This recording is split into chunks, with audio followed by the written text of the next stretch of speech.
Mauvaise nouvelle, Bruno Abidjan de nouveau à la barre, vive inquiétude à Vision 4. Il ne fait pas bon vivre ces temps-ci quand on s'appelle Bruno Abidjan. Le présentateur de Vision 4 et directeur général du groupe L'Anecdote a été coincé dans l'affaire du journaliste assassiné Martinet Ogo, tout comme son patron Jean-Pierre Amougou Belinga. Seulement Bruno Abidjan a été relâché et grâce à sa position de seul commandant à bord, il essaie d'aider comme il le peut Jean-Pierre Amougou Belinga, quitte à jeter des personnes en pâture, comme l'auteur du texte ci-dessous qui n'a pas manqué d'exprimer sa colère vis-à-vis de Bruno Abidjan. Affaire Martinet, les manigances d'un petit affamé. Le comédien journaleux à qui le professeur Babec avait demandé de retourner en fac décrocher quelques prérequis, a décidé dans sa haine débordante et sa défense à tout prix du tube digestif de mettre ma photo dans l'un de ces tas d'ordures qu'il qualifie de presse. De vraies feuilles de manioc qu'on ne retrouve que dans des groupes WhatsApp où ils errent à longueur de journée. Il ne me cite nulle part dans son ramassis, mais se permet d'utiliser ma photo pour illustrer ses vomissures. L'argument que ce petit Mangémile avance, c'est qu'il n'y avait que ma photo pour bien illustrer la défense de son œsophage, un vrai Tintin qui s'essaye encore dans les grimaces, un vrai Tintin parce que le choix de ma photo répond à une seule motivation, me présenter comme un haineux du réseau à qui il fait les yeux doux, réduire mon combat pour Martinet en la simple exécution d'une commande des officines qui veulent détruire ses héros.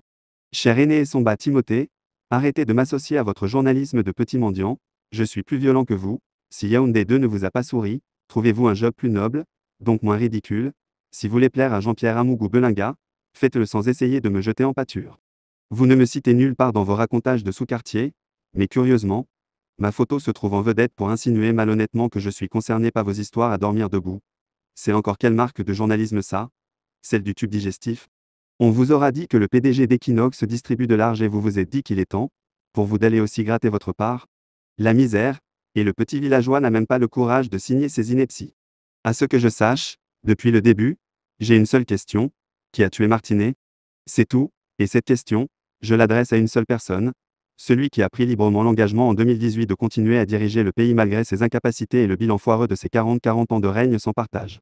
Le reste ne m'a jamais intéressé, c'est Paul Biya qui doit nous dire qui a tué Martinet, et en attendant sa réponse, nous le tenons d'abord pour responsable principal de la situation, parce qu'en tant que chef de l'État, il a laissé le régime des assassinats impunis prospérer dans notre pays.